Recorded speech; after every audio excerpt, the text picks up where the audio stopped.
Ethan Cole walked slowly through the broken halls of the alien palace. Smoke and fire filled the air. He held his rifle tight, eyes scanning every shadow. His team had left hours ago, but he stayed behind. He felt something pulling him deeper, into the ruins. Outside, the battle was over. The rebels had won. The Varillian royal family was dead, or so everyone thought. Ethan's orders were clear: get in, gather intel, and leave without being seen. But he heard something that made him stop. A soft cry echoed through the dark hallway. He moved toward the sound. His boots crunched on broken marble. There, behind a fallen pillar, he found her. She was not like the other aliens he had seen before. She looked fragile, her silver skin covered in blood and dust. Her long dark hair was stuck to her face. Her eyes were closed. She was breathing, but only just. Ethan knelt beside her. He checked her pulse, weak. He looked at the palace around him. He should leave her. She was an alien, an enemy. But when he saw her face, he could not do it. She was just a girl, maybe 20 in human years. He lifted her gently. She did not wake up. He carried her back through the halls. Each step felt heavy. He heard voices on his comm. "Ethan, report in," said Captain Olivia Grant. He did not answer. He had broken orders. He knew it, but he did not care. Outside the palace, the air was cold. He moved through the shadows, avoiding patrols. He reached his shuttle hidden in the knee. Trees. He laid the girl in the back and started the engines. The shuttle lifted off, silent and fast. He looked at her again. She was so pale. He wondered who she was. A princess, maybe. She wore a torn royal robe. When the shuttle docked with the Liberty Dawn, Ethan carried her straight to the med bay. Lavra Brooks, the ship's medic, ran over. "What did you bring, Ethan?" She asked, shocked. "She was dying," Ethan said. "Can you help her?" Lavra looked at the girl. "She's Varillian," she said. "She should not be here." "I know," Ethan said. "Can you help her?" Lavra checked the girl's wounds. "She's lost too much blood. We don't have her type. No one does." Ethan felt panic. There must be something. Lavra sighed. "Maybe, but it's dangerous. Cross-species transfusions almost never work." Ethan did not think twice. "Use mine." Lavra looked at him like he was mad. "Your blood? That could kill you both." "Do it," Ethan said. "She dies if we don't." Lavra nodded slowly. "Lie down. This is against every rule." Ethan laid next to the girl. Lavra worked quickly. Tubes and wires connected them. Ethan felt the sting of the needle. He watched his blood flow into the alien girl. He wondered if it would matter. Maybe he would die. Maybe she would. Minutes passed like hours. The girl's breathing steadied. A little. Her chest rose and fell. Ethan felt lightheaded. His vision blurred. He saw flashes, images that were not his own. A golden palace. A throne. A man's angry face. A knife in the dark. He saw her eyes open in his mind. He tried to speak, but could not. Lara watched the monitors. "You're losing too much, Ethan," she said. She single quotes S. alive? Ethan whispered. Lara nodded. "For now, you did it. Now sleep." Ethan closed his eyes. He felt her heartbeat in his own chest. He did not know what he had started, but he knew this was only the beginning. Outside the med bay, the stars moved slowly past the window. The Liberty Dawn drifted deeper into the dark. Ethan woke up on a small bed in the med bay. His head hurt. He turned his eyes and saw the alien girl on the other bed. Machines beeped softly around her. Lavra Brooks stood beside her, checking the monitors. Ethan tried to sit up, but Lavra pushed him back down. "Stay still," she said. "You lost a lot of blood. You're lucky to be alive." "How is she?" Ethan asked. His voice was weak. Lavra looked at the girl. "She's alive because of you. But I don't know for how long. Her body is fighting your blood, but it's also keeping her alive." Ethan looked at the girl's face. She looked peaceful now. Her silver skin was clean. Her dark hair spread over the pillow. She did not look like an alien to him anymore. She just looked young and tired. "Did she wake up?" Ethan asked. "No," Lavra said. "Not yet. Maybe soon." Ethan closed his eyes for a moment. He felt so tired. He remembered the visions, the palace, the knife, the eyes. He did not understand them. "What did you see?" Lavra asked. She sat on the chair next to him. "When you gave her my blood," Ethan said, "I saw things. Her memories, I think. Is that possible?" Lavra looked worried. "I don't know. Varillians are strange. Some say they have a link between mind and blood. Maybe your blood did something." Ethan touched his chest. He felt different. Not just weak, different inside. The door to the med bay opened. Captain Olivia. Grant walked in. She looked angry. She was a tall woman with short black hair and sharp eyes. She stopped at the foot of Ethan's bed. "Ethan," she said, "what did you do?" Ethan tried to speak, but Laura stood up. "Captain, he saved her life." "He broke orders," Olivia said. "We were not supposed to bring any alien back. Now we have a dying princess on our ship. Do you know what this means?" Ethan forced himself to sit up. "I could not leave her there. She would have died."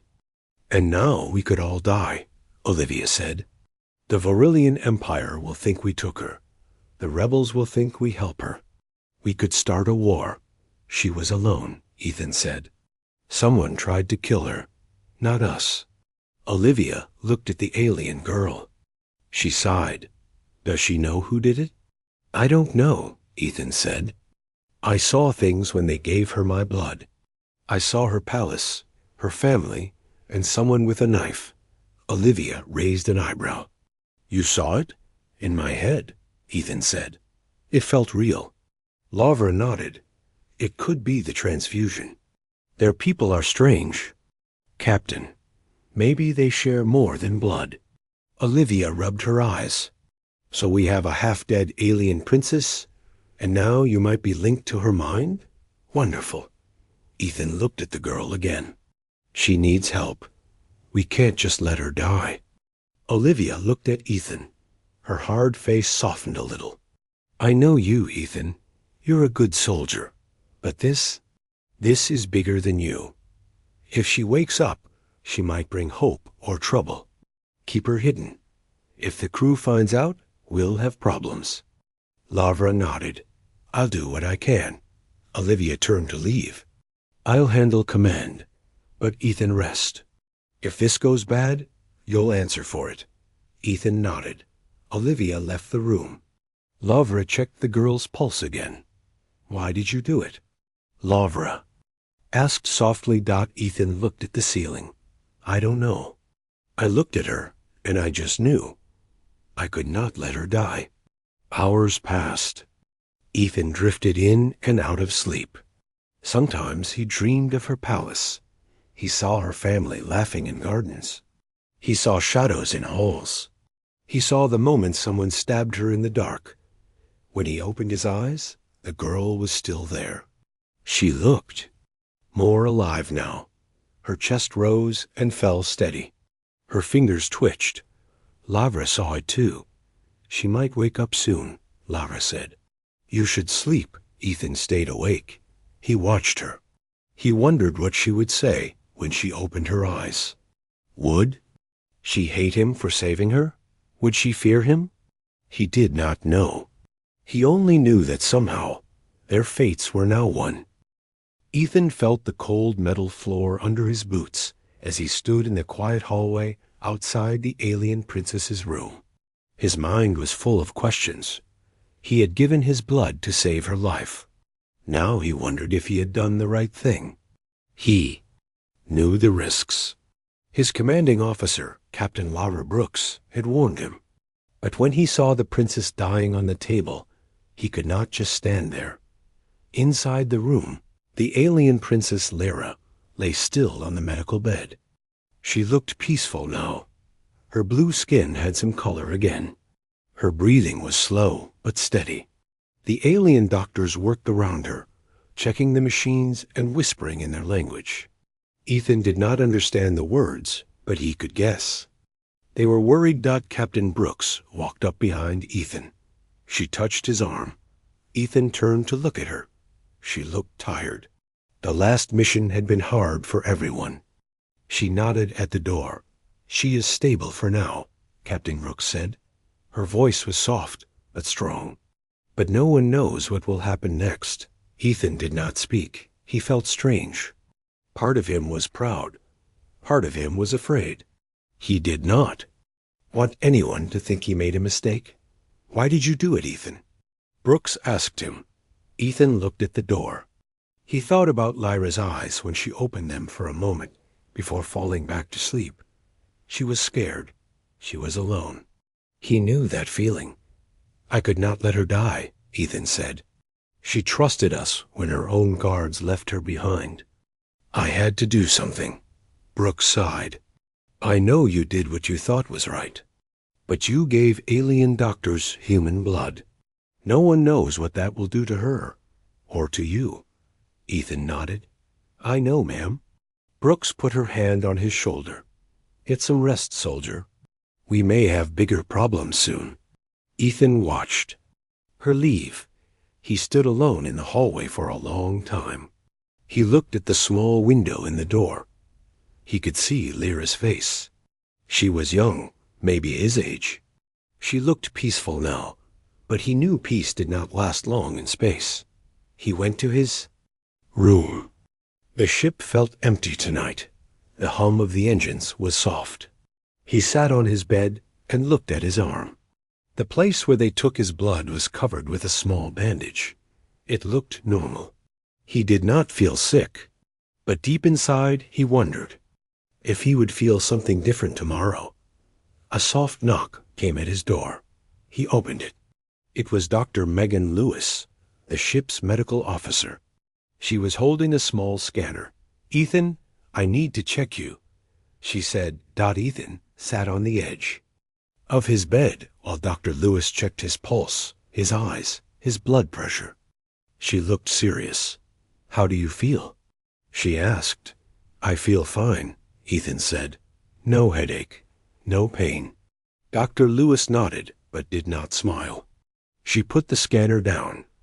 "Your blood is mixing with her blood now," she said. "We don't know what effect it will have on her body or yours. This is not normal medicine, Ethan." "I know," he said again. Dr. Lewis sat down next to him. "You saved her life. You did a brave thing, but we need to be ready for surprises." Ethan looked at her. "What kind of surprises?" Dr. Lewis shook her head. "I don't know yet. That's the problem." She stood up and patted his shoulder. "Try to rest.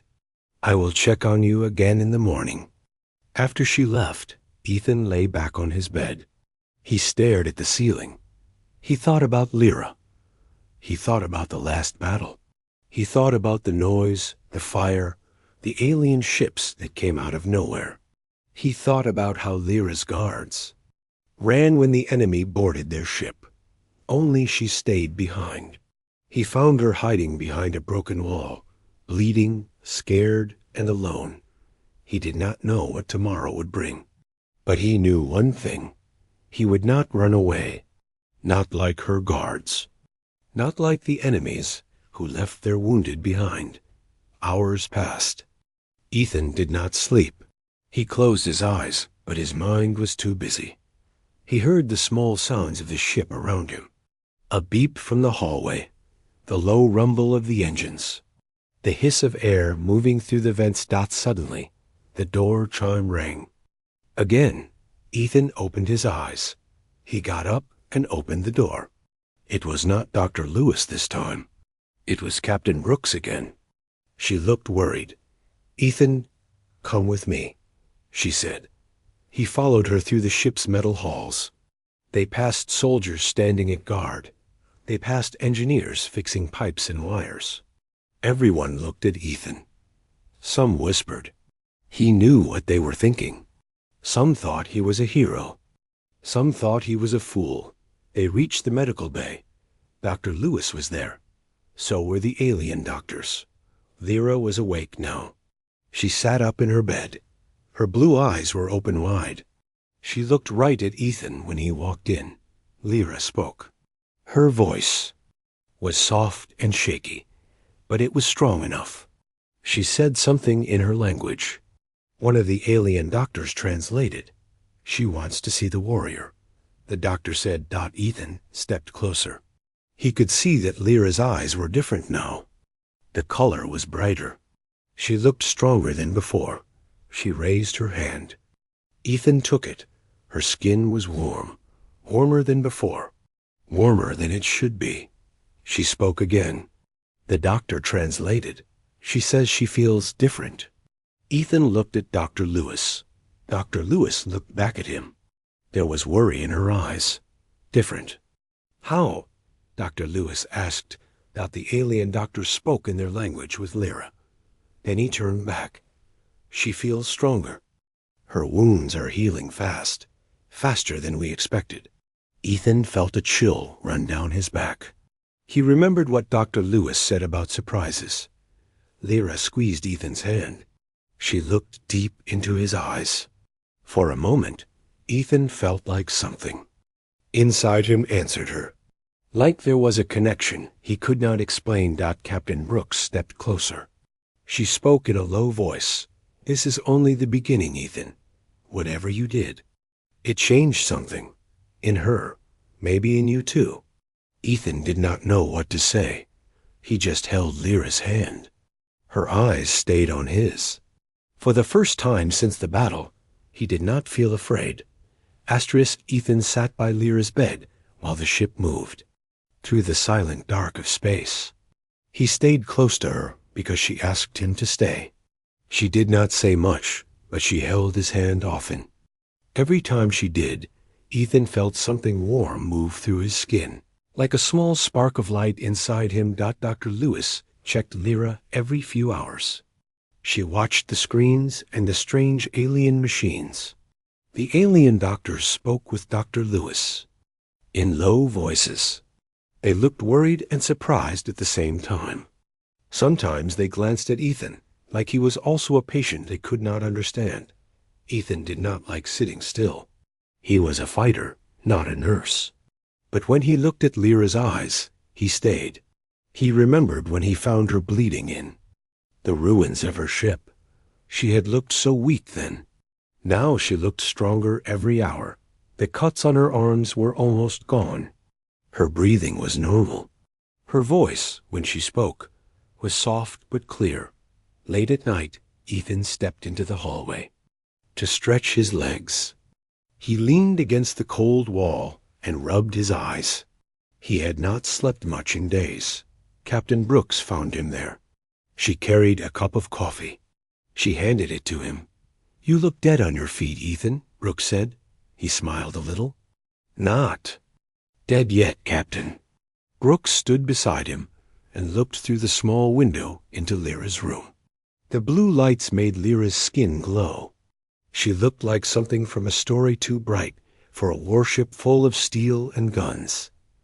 "She trusts you," Brooks said. "Do you trust her?" Ethan looked at the captain. "I don't know yet. She needed help.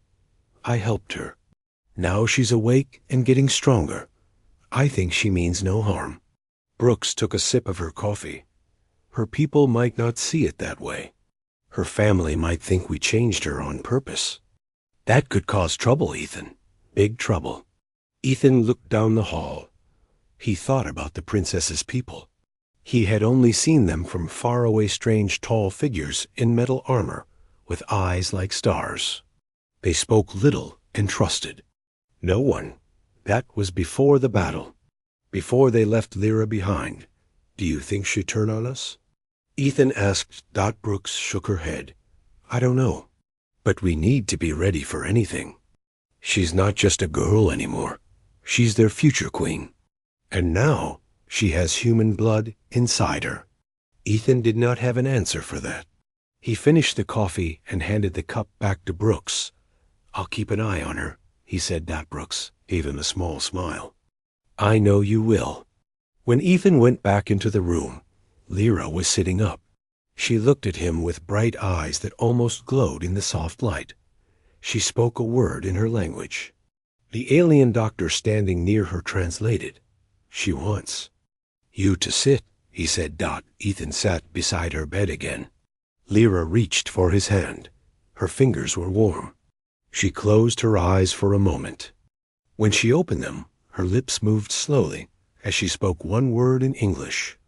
"Thank you." Ethan was surprised. It was the first time she tried to speak his language. "You're welcome," Ethan said softly. Lyra smiled.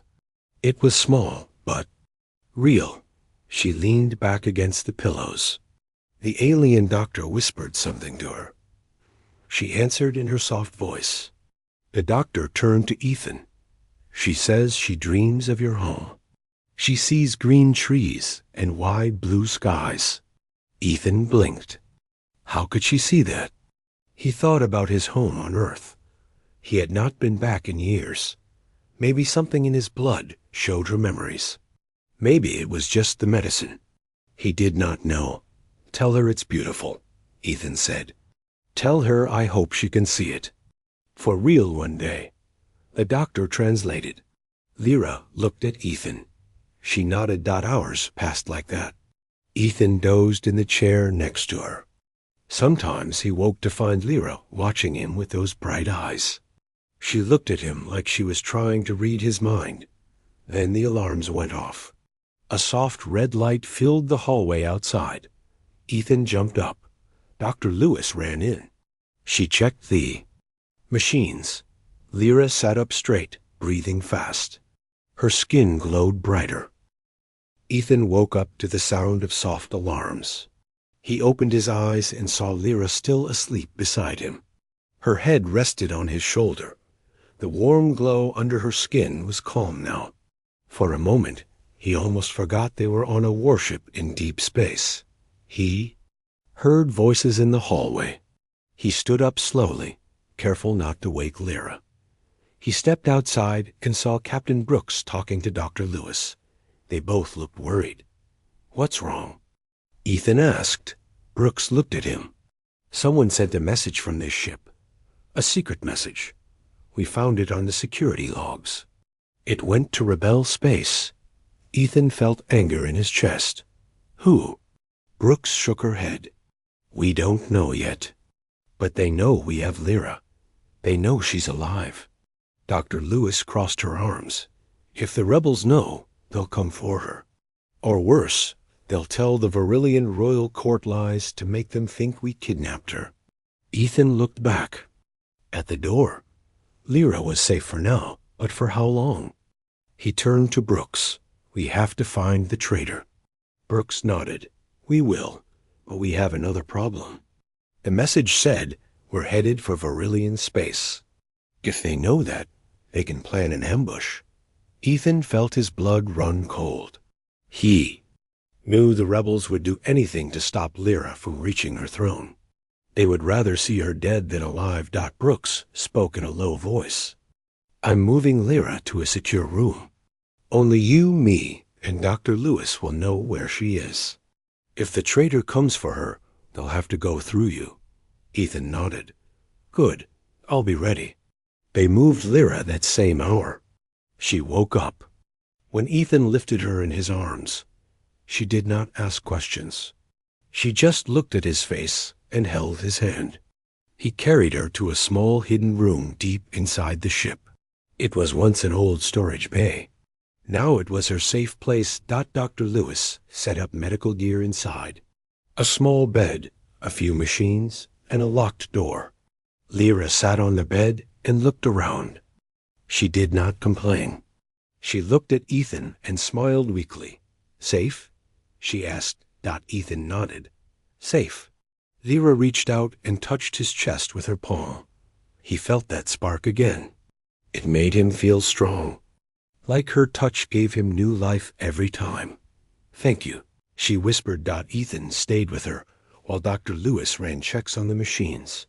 Lyra fell asleep again. She needed rest. Her body was still changing, healing faster than any human could. When Ethan stepped out, he found Brooks waiting. She handed him a small data pad. "This is the list of crew who were near the cum room last night," Brooks said. "Find out who did it," quietly. Ethan read the names. One name caught his eye. Riley. Ethan knew him. A quiet man, always looking away when people talked about Lyra. Ethan went looking for him. He found Riley in the engine room, pretending to fix a panel. Riley jumped when he saw Ethan. "Hey, Ethan," Riley said, trying to smile. Ethan did not smile back. "Walk with me," Riley hesitated. He followed Ethan down the narrow hall. They stopped near a small storage closet. Ethan pushed Riley inside and closed the door behind them. "What's this?" Riley asked. His voice shook a little. Ethan stepped close. "You sent the message." Riley's eyes widened. "I don't know what you're—" Ethan grabbed him by the collar. "You sent it." "Why?" Riley's hands shook. "She's an alien, Ethan. She doesn't belong here. You put all of us at risk for her." Ethan's fist hit the wall next to Riley's head. The sound echoed in the small space. Riley flinched. "She's not our enemy," Ethan said. His voice was low and cold. "You almost got her killed." "You?" "Almost got us killed." Riley looked away. "They paid me. The rebels. They said if I told them, they'd spare us when they came." Ethan stepped back. He wanted to hit him, but he didn't. He grabbed Riley's arm and pulled him out of the closet. He dragged him through the halls to the bridge. The crew stared as Ethan threw Riley at Brooks's feet. "He's the traitor," Ethan said. He sent the message. Brooks looked down at Riley. Her eyes were like ice. She nodded to the guards. They grabbed Riley and pulled him away. He did not fight. Brooks looked at Ethan. "Good work, but this is not over. The rebels know we're coming. We have to move faster now." Ethan nodded. He felt tired but alive. He went back to Lyra's room. She was awake, sitting on the bed, waiting for him. She looked at his face and knew. "Danger?" she asked. Ethan sat next to her. "Danger, yes, but safe now. I promise." Lyra touched his hand. "Together?" Ethan squeezed her hand gently. "Together." She leaned her head against his shoulder again. He felt her warmth. He felt her heartbeat like it was his own. Outside the small hidden room, the ship moved faster toward Virillian space. The crew was tense. The guards checked every door twice. No one spoke much. They all knew what was waiting. Ethan did not care. He had made a promise. He would get Lyra to her throne. He would stand by her side. Even if the whole galaxy came for them. In the dark, Lyra whispered in his ear. Her voice was soft but clear. "You changed me," she said. "I change you too." Ethan did not know what that meant, but he felt it deep inside. He was not just a soldier anymore. He was something more. He was part of her. She was part of him. And nothing could break that now. Ethan stayed close to Lyra as the Liberty Dawn moved deeper into space. The ship was quiet but full of fear. Every hallway felt tense. People spoke in whispers. Some looked at Ethan with respect. Others looked at him with anger or worry. They knew he had broken the rules to save Lyra, and now the whole crew was part of that choice. Captain Brooks spent hours in the command room with Dr. Lewis and the alien doctors. They planned every move. They checked old maps and secret star paths. They knew the rebels were out there, waiting. Somewhere in the dark, ships watched them.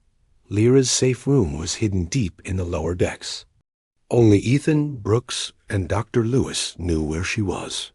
2 loyal guards watched the hallway outside. They did not ask questions. Inside the small room, Lyra sat on her bed. She was stronger every day. Her eyes were brighter. Her wounds were healed. She spoke more words in English now. Sometimes she asked Ethan about Earth. Sometimes she asked him about his family. He did not talk about them much. He said he had no one waiting for him. She did not believe that. She told him, "I wait for you now." One night, Ethan brought her a small piece of bread from the kitchen. She laughed when she tasted it. She told him human food was strange but good. She asked him if Earth had blue flowers like her palace gardens. He promised to show her one day. In the halls above, Captain Brooks called a secret meeting with a few trusted crew. She showed them the message Riley had sent. They were angry. Some wanted to put Riley out the airlock. Brooks stopped them. "We are better than them," she said. "We do not kill our own." They talked about what would come next. The rebels would not stop. They would send hunters to find Lyra. The royal family would want answers. They would want Lyra back. But the princess could not go back alone. She needed proof of who tried to kill her. She needed allies. Ethan listened to the plan when Brooks called him to the command deck. He stood beside her and Dr. Lewis. The old star map showed a quiet path into Virillian space. It was risky, but faster. Brooks pointed at a small moon near Lyra's home world. "We drop there," she said. "Quiet, small team. We get Lyra to the old royal palace. She shows herself to the loyal guards. She tells them the truth. Then we run." Ethan asked, "What if the rebels find us first?" Brooks looked at him. "Then we fight." Ethan did not ask more. He knew the risks. He would fight anyone to keep Lyra safe. That night, Ethan returned to Lyra's room. She was waiting for him.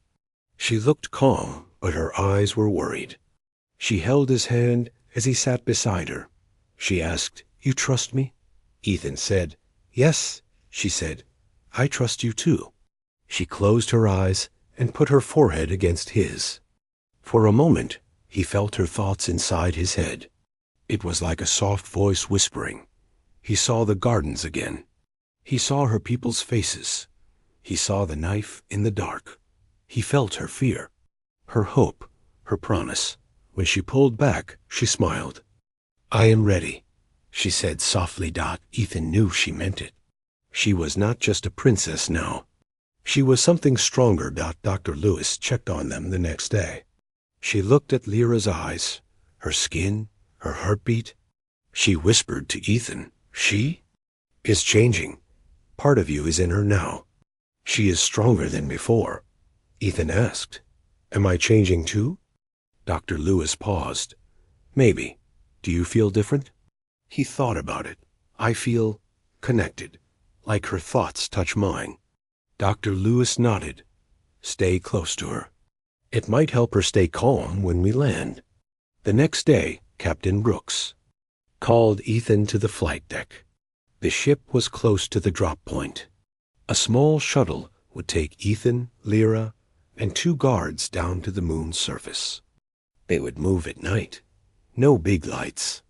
No loud engines. Brooks put her hand on Ethan's shoulder. "This is it," she said. "If you get her there safe, we have a chance." Ethan nodded. "I won't fail her." Brooks said, "Good, I know." Ethan went back to Lyra's room. He helped her stand. She wore a simple cloak over her dress. She looked like any other young woman now, but her eyes still shone like starlight. She touched his arm and whispered, "Together." "Together," he answered. The shuttle ride down was quiet. The guards sat behind them, rifles ready. Lyra looked out the small window at the stars. She held Ethan's hand the whole time. She whispered words in her language. Ethan did not know what they meant, but they made him feel calm. When they landed on the small moon, Ethan stepped out first. cold wind hit his face. The ground was dark rock and blue sand. In the distance, old towers rose into the night sky. That was the palace ruins, the place where Lyra would stand and show her people she was alive.